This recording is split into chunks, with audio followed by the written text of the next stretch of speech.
اگر اور کچھ بھی نہ ہو تو صرف یہ ایک کام اور کارنامہ کیا بات، اور کردار جو حضرت صدیق اکبر رضی اللہ تعالیٰ عنہ نے عقیدہ ختم نبوت کے حوالے سے واہ، عطا فرمایا اور ادا فرمایا، سبحان اللہ، یہی ان کے نبیوں کے بعد تمام امتوں میں سب سے اعلیٰ اور افضل ہونے کی بنیاد اور دلیل۔ ہاں ہاں،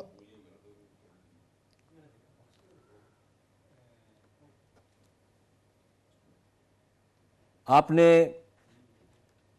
مختلف حوالوں سے واہ، اور پہلوؤں سے قرآن پاک کے مضامین آپ نے سنے ہیں۔ جی جی، جو آیت پاک میں نے پڑھی ہے، ماشاء اللہ، ویسے عام طور سے تو یہ اللہ کے رسول صلی اللہ تعالیٰ علیہ وسلم کی بعثت مبارکہ کے حوالے سے، جی آپ کے مقام عظمت کے حوالے سے جی شمار ہوتی ہے، جی، لیکن اگر آپ اس میں تھوڑا واہ، غور فرمائیں اور ذرا تحقیقی نظر فرمائیں تو معلوم ہوتا ہے کہ یہ آیت پاک ختم نبوت کو بھی واضح فرما کیا رہی ہے۔ بات ہے،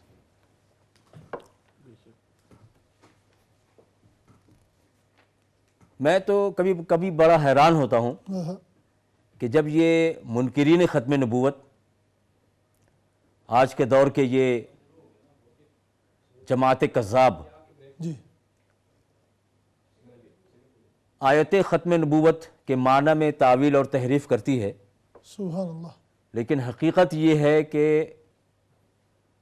قرآن پاک کے درجنوں مقامات، بلکہ بیسیوں مقامات، بلکہ سینکڑوں مقامات، جی اور میں یہ بھی کہوں گا کہ ہر صورت میں، کیا بات ہے، ہر طرح سبحان اللہ، ختم نبوت کے مضمون کو بیان کیا گیا ہے۔ کیا بات ہے، شاید سامعین کو اور ناظرین کو یہ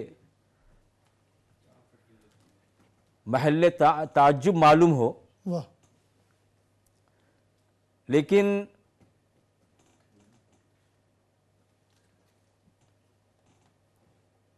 جب آپ تفاسیر کا بغور مطالعہ فرمائیں سبحان اللہ، تو جگہ جگہ پر مفسرین کرام یہ اشارے کرتے جاتے ہیں جی جی، کہ اس آیت سے بھی حضور کی خاتمیت کا، ختم نبوت کا ثبوت ملتا ہے، کیا بات ہے، اس آیت سے بھی اشارہ نکلتا ہے، بے شک، دلالتاً اس سے یہ ثابت ہو رہا ہے۔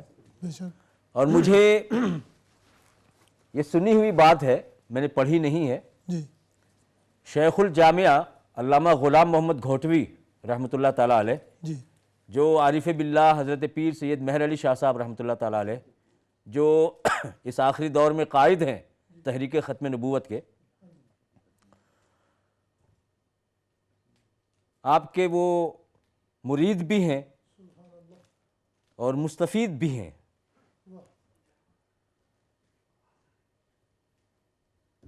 اور انہوں نے تحریک ختم نبوت میں جب یہ مسائل اٹھے تھے نا، ابھی پچھلے 50-60 سالوں کے اندر جو تحریکیں اٹھی ہیں، ان میں قائدانہ کردار ادا کیا۔ جب ان قادیانیوں سے گفتگو ہو رہی تھی تو علامہ گھوٹوی نے یہ دعویٰ فرمایا تھا کہ میں یہ دعویٰ کرتا ہوں کہ تم قرآن پاک کی کوئی بھی آیت پڑھو، میں اس سے ختم نبوت کا مسئلہ ثابت کر دوں گا۔ کیا بات، یہ معمولی بات نہیں ہے، اور یقیناً جو راسخین فی العلم ہوتے ہیں اور جو لوگ مامور من اللہ ہوتے ہیں اور جو خاصان حق ہوتے ہیں، جن کو اللہ تبارک و تعالیٰ کتاب اور سنت کا کامل فہم عطا فرماتا ہے، ادراک عطا فرماتا ہے، اور جن کو کامل علم عطا فرماتا ہے، ان کو آپ قرآن پاک کی کوئی آیت آپ رکھ دیں، آپ وہ جس مضمون کو چاہیں اس کو اس آیت پاک سے استنباط کر سکتے ہیں۔ اور میں اس کو سامنے کی محسوس مثال ایک اور دینا چاہتا ہوں تاکہ یہ جو استعجاب ہے نا قارئین کا اور ناظرین کا، سامعین کا، وہ بھی دور ہو جائے۔ اس صدی کے، پچھلی صدی کے مجدد برحق اعلیٰ حضرت